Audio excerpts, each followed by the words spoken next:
Prime Minister Narendra Modi has met Jammu Kashmir leaders. They've made their points about the future of the state, be it delimitation or the assembly polls. But the big question we're asking is, will there be any allowance for the 24 seats vacant for I8 districts in POK, which have always been part of the Jammu Kashmir Assembly but kept vacant? Joining us on the broadcast is Guftar Ahmed, Chief Spokesperson of... he is Chief Spokesperson of the Gujar Bakarwal Youth Conference, and he's also a political activist. Anil Anand, senior journalist, is joining us live. Sumit Peer, political commentator, is live with us. Colonel Devanand Gujar, defense analyst, is live with us. Dikit Bhattacharya, co-founder Global Order, is also joining us live. Professor Madhav Nalapat, editorial director of the Sunday Guardian, also joins us live on the broadcast. Let me begin with you first, Anil Anand. Anil, it's going to be a new assembly.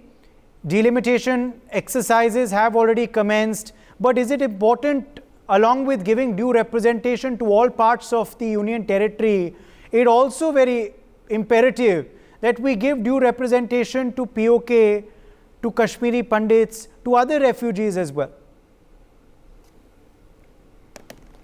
I agree with you, but first and foremost, we have to give due representations to people, to areas which are under us right now. That comes secondary, how to fill up those 24 seats which we have earmarked for POK. This is the task, precisely this is the task which is one of the important, the areas which the Delimitation Commission has to look into.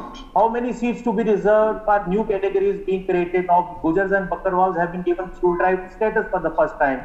How many seats for them? Whether some seats are to be reserved for Kashmiri Pandit displaced community or not? Whether some more seats for the West Pakistan refugees who are living in our part of Jammu and Kashmir after 47, whether how many seats presently we can give them where actually elections could be held. I think primarily these are the questions which the Delimitation Commission would be asked or must be looking into. How to broad base this area and give proper representation to all sections of the society. And the second point would be how to fill up 24 seats. I think it is also a constitutional technical question. Can we fill all the 24 seats under the present geophysical structure of the area? I don't know. We will have to look into it. Those can we? If we could really do it, nothing like that. But my feeling is, first of all, there's a large number of people of West Pakistan refugees who are scattered in at least a dozen constituencies of Jammu region. So they should be somehow identified and they should be given certain reservations, 2 or 3 constituencies or whatever the number the commission decides. They should be given. The school tribes reservation should be given to Gujars and Bakarwals and nomads and the Pahadis, of course. Although the two sections are daggers drawn towards each other on the matter of reservation. Still, the Delimitation Commission should try to satisfy the aspirations of all the sections of the society. Okay. Dikit Bhattacharya, it's a new era for J&K. It's going to be a new assembly. Surely this needs to be the time to make sure it's a fair representation, to make sure finally these seats are filled. These new assemblies do not get rewritten or redrawn every day. It's time to make this an accurate picture and it's time to fill the seats in once and for all, isn't it? You're on mute. Sorry, absolutely, and I completely agree with Mr. Anand, both of his points. And just to expound on them, firstly, when it comes to representing all, for the longest, what we've seen is the valley dominating the entire state, the erstwhile state. So just small examples be not just Gujar and Bakarwals, but say Ladakh, which was separated. Ladakh has, for example, amazing apples, but the state never procured them and they made sure that procurement was limited only in the valley. The state never marketed them. It's these small things which matter a lot to people. And when it comes to this, Jammu and Kashmir, even after Ladakh and Kargil, Ladakh including Kargil have left, is an incredibly diverse place. It needs to be considered that all communities there, not just people who are living there right now, but including say the Pandits who were forced to flee, are given accurate and substantial representation, so that the demographic changes which have taken place due to the nefarious designs of certain parties, they are simply not given effect to when it comes to the politics of the place as far as possible. Secondly, regarding the constitutionality of representation, as viewers of NewsX already know, I, along with the co-author Ishant Dhar, we have drafted an entire constitutional amendment just for this purpose, to take into account that how do we make sure that people who are displaced from certain territories can be ensured to have a vote, and that we deem it. And again, just to repeat, there's no link between territoriality and representation. It is something done in other countries and we can do it as well. But the crux of the matter is, the Delimitation Commission, does it have the mandate?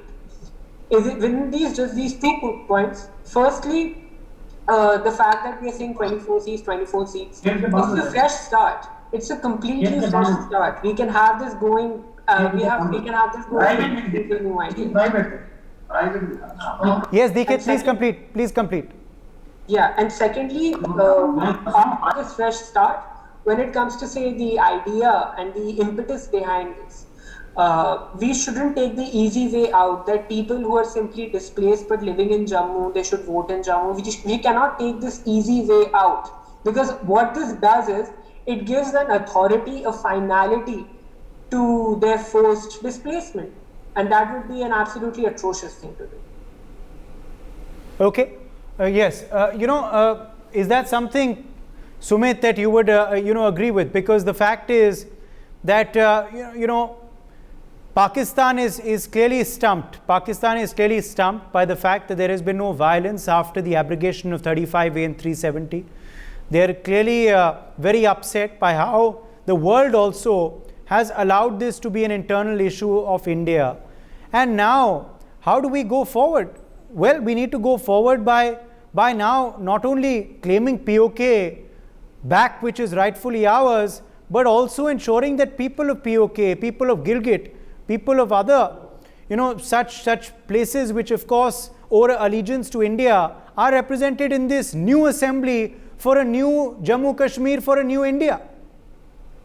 Uday, what we are doing a system reboot. System reboot is done once in a lifetime. It's the overhaul of the system. There was a historical blunder which was happening. Now we are trying to get that corrected and get that rectified. This is our chance. This is our opportunity to set the record completely right. Let's not do the patchwork. Let's not do the shortcuts. Let's not get into the tangents. We have to give equal and legitimate representation to all the stakeholders, which is Jammu, Kashmir, Ladakh, Kashmiri Pandits, POK refugees, Gujar Bakarwals, and all kinds and type of stakeholders which are there. Valley-centric politics and valley-centric arrangement of seats has been the recipe of the disaster. I've been repeating one point numerous times. 15% of the valley got 60% of the assembly seats. That's how they could dictate the terms. That is how political dynasties came into power, and that is how these political dynasties could befool the India for so long. I mean, look at the amount of money which has gone into J&K. It is 3 times the money gone to any other state. And you know what was happening to the money? 90% was going to the valley, 8% was going to the Jammu, 2% was going to the Ladakh. The first question I want to ask, if it is one province, why such a discrimination? Look at the development index there. Look at the hell of a difference between the Srinagar and Jammu. And how many people from Jammu have picked up? Nobody. It is our time to set the record right, and not only limited to J&K and Ladakh, and also it is the time we have to talk about POK, we have to talk about Aksai Chin, the area with China, we have to talk about the Sheikh Valley, which was gifted by China to Pakistan to China. These are all our provinces, and the time has come we start talking about all of them, because we will not get this opportunity again. It's a lot of sweat and blood which has gone into it to get this opportunity. We worked so hard, we lost so many lives. So much of time and energy and money has been put in. Why do we miss a chance which we got for the first time after 70 years? Mehbooba Mufti comes good. Umar Abdullah comes good. Farooq Abdullah comes good. They do not want to come. It's also all right. No problem. Let them do what they want to do. But let the people of the J&K, let not the people of the India be held as a ransom by their aspirations. Kashmir was the central issue of 2019 elections. When people across the length and breadth of our country, 1 billion people voted, and one of the reasons of voting BJP to power was Kashmir. We want 370 to be gone, we want 35A to be gone, we want equality for all and appeasement to none. This is our chance to set that right, and in my opinion, I don't think Prime Minister Modi is going to miss this chance. He has already shown the political courage, he has shown the determination, he has shown everything what it needs to do it. What was considered unthinkable, undoable for 70 years, 6 minutes, 6 minutes, he got rid of that. And today what your colleagues are reporting is a big national news. What the Prime Minister is showing these Kashmiri leaders is the development with a PowerPoint, with a fact, figure and data, and he's telling them, look, when BJP is in the power, when the Lieutenant Governor is running the show, you see the development. I'm giving you fact, figures and numbers on a PPT. It's not a perception, it's not an aura I'm trying to create. Now, Uday, after 35A and 370 is gone, Supreme Court has jurisdiction, CAG is applicable, IPC is applicable, right to education is applicable. There were so many things like what about the rights of Valmiki Samaj, what about the women rights? There were so many things which were never applicable to both 370 and 35A. That is why a lot of people want this 370 and 35A to remain, because it was a license to loot, if may I say. So there were two things happening. You get a license to loot and you get a fixed match called election. As long as you give these two things, तो चांदी cut रही थी, छप्पर फाड़ के पैसा आ रहा था. 80,000 crores of packages, where have they gone? 35,000 crores of packages, where have they gone? Which state in India got so much of money? And look at the plight of the people, look at the state of the development. Where did the money disappear? And with 7% voting, Uday, you could still be the chief minister. This only happened in Kashmir. This can never happen anywhere in India, anywhere in the world. There's not even an island. There's not even a village where 7% people vote and you become the chief minister. Ye jadoo kya hai? What is the logic of this magic?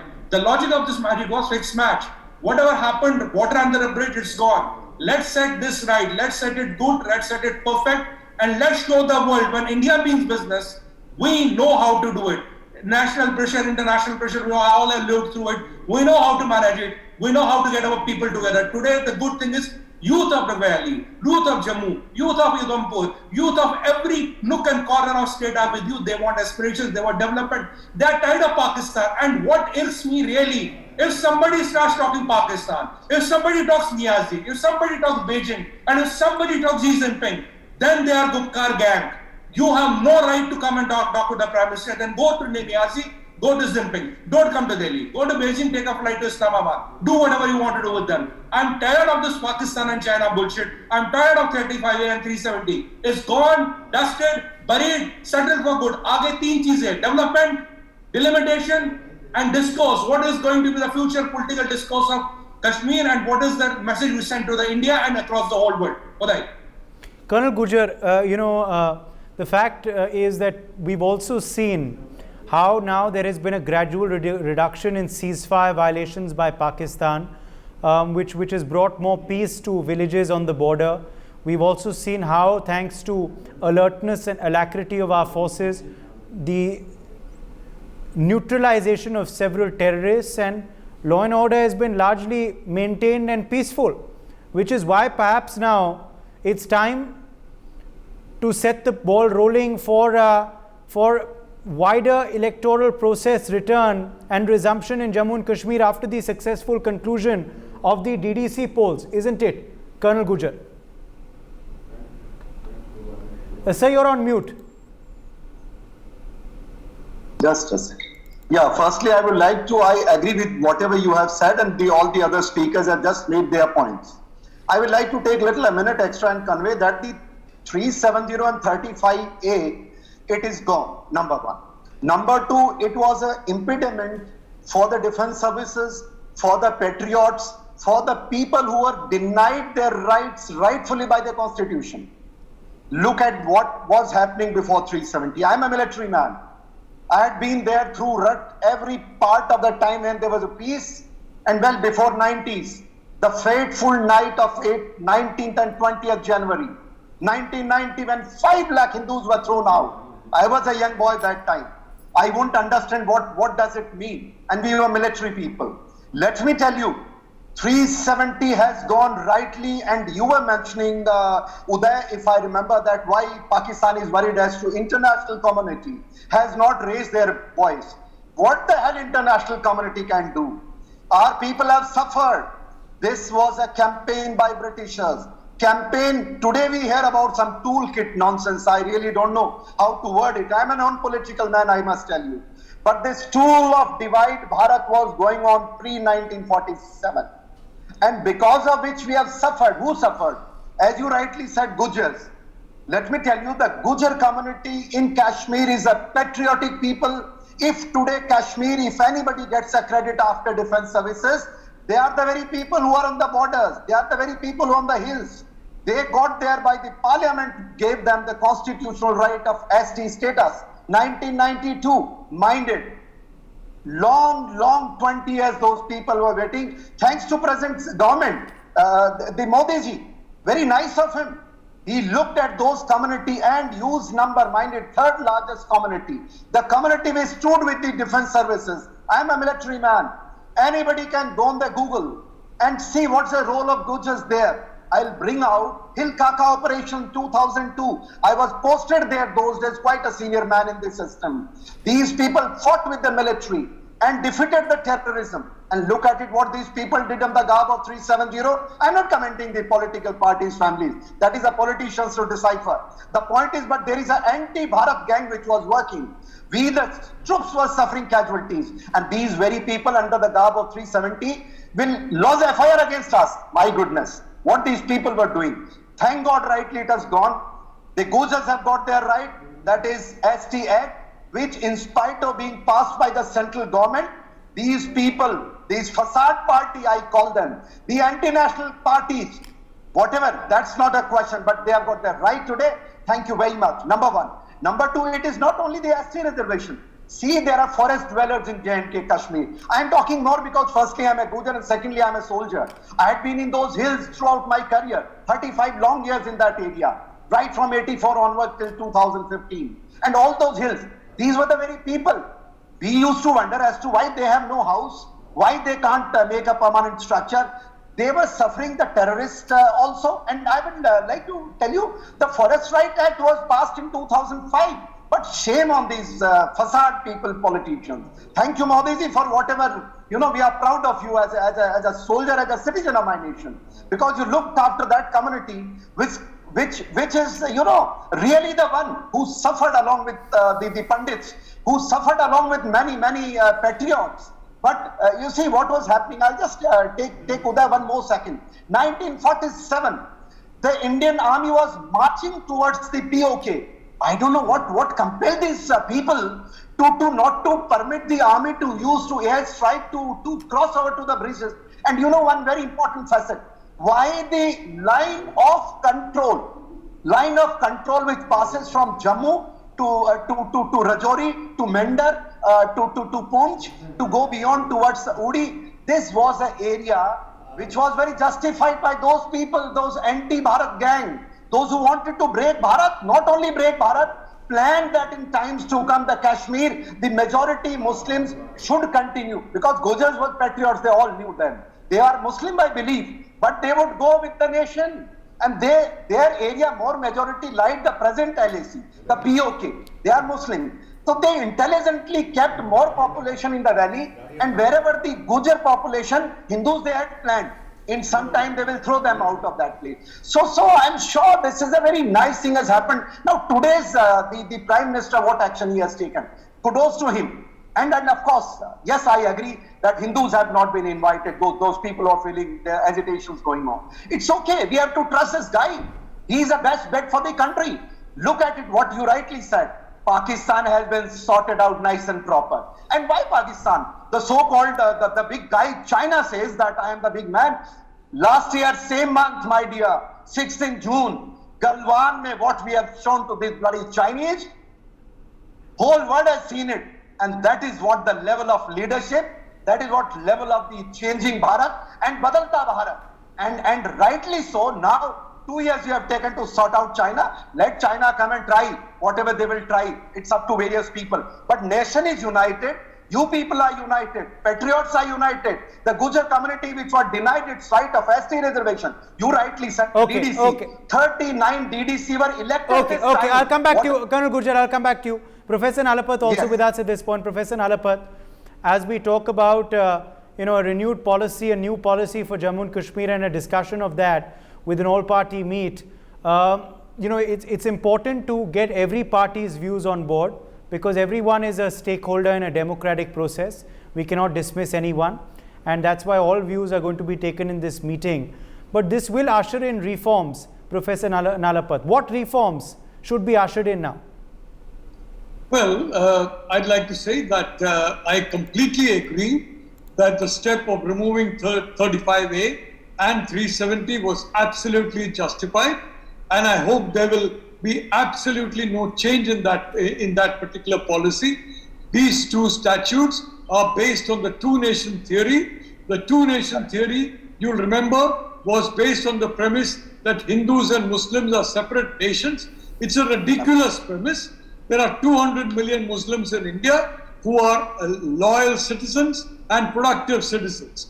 And to say that because a state is Muslim majority, it is somehow different from other states in India. Well, tomorrow you will say a state that is Christian majority or a state that is a majority of some other religion is different from, that is absolutely a travesty of secularism and a travesty of the freedom movement and the ideals of the freedom movement.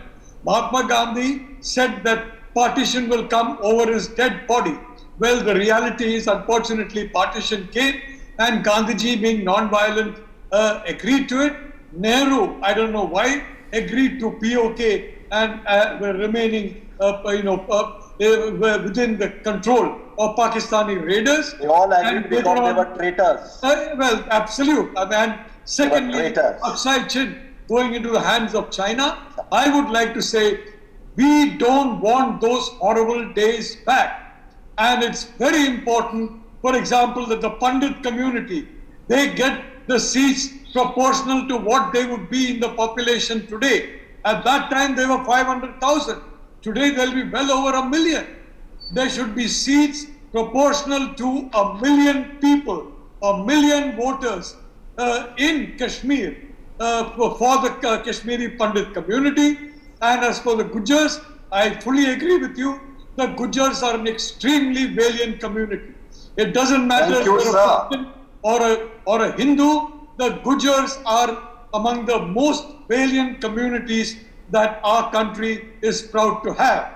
And they also deserve to be represented in the number that is there now, as well as the number that would have been there if so many of them had not been massacred, if so many Pandits had not been massacred. This is the minimum that can be done. Well, I'd like to only say that, look, I'm always in favor of dialogue. I'm always in favor of having a very wide range of people for the dialogue with. But I simply want to point out that it's for a long time, the Abdullahs were in charge of Kashmir. Indira Gandhi, you'll remember, handed over control of Kashmir from her own party to the Abdullahs, and subsequently his son and then his grandson. I don't think any of them did anything to ensure that Kashmir became more stable. The Mufti family has been around for a long time. They can't say that they have been discriminated against, although they say every day, every hour, that, oh my God, we and other people of our faith are being discriminated against. I think if those who say that would like to compare what the Mufti family was 100 years ago and in terms of what they are now, simply in terms of assets and other things, and the fact that Mehbooba Mufti's father was made the Union Home Minister of India, not the Home Minister of Kashmir, the Home Minister of India. So these people, you expect them to bring anything in the way of improvement. You're basically expecting them to be different from 60 years, 70 years ago. And frankly, I think that is asking for too much, but it's good that they're at the table. But it's also important that every voice should be at the table, including the voices of Kashmiri Pandits in proportion to their population as it would have been had they not been driven out, had they not been killed. The same with the Gujars. I think these communities also needed to be fully represented. Okay. My point is my second and last point, those who are foreigners, and it won't be difficult to identify them. We know who their relatives are. We can track their ancestry. They should be sent back to their home countries. To be frank with you, I think they would be much happier in their home countries than in India. They should be sent back to their home countries, and especially because Kashmir has been the way it has been for quite some long time. And I'd like to say that Kashmir for very long was a free zone for income tax. IT officers, ED officers, CBI officers used to complain that, oh, if you're from Kashmir, especially from the valley, there's nothing we can do. We are completely helpless. All these authorities were helpless. I mean, I don't want to talk about the Supreme Court, which fortunately is now, its jurisdiction extends to Kashmir. Supreme Court has been a great factor for good in India. And I'd only like to say, I believe very frankly in the bifurcation of Ladakh and Jammu from Kashmir. And I believe that should continue. If at all there is a Jammu and Kashmir, I would like to say it should be based on the correct demographic profile of what it would have been before the violence. People who have suffered because of violence should not be allowed to suffer at the electoral process. All right, let's leave it at that. My thanks to all of our guests for joining us. For more such videos, subscribe to the NewsX YouTube channel, hit the bell icon.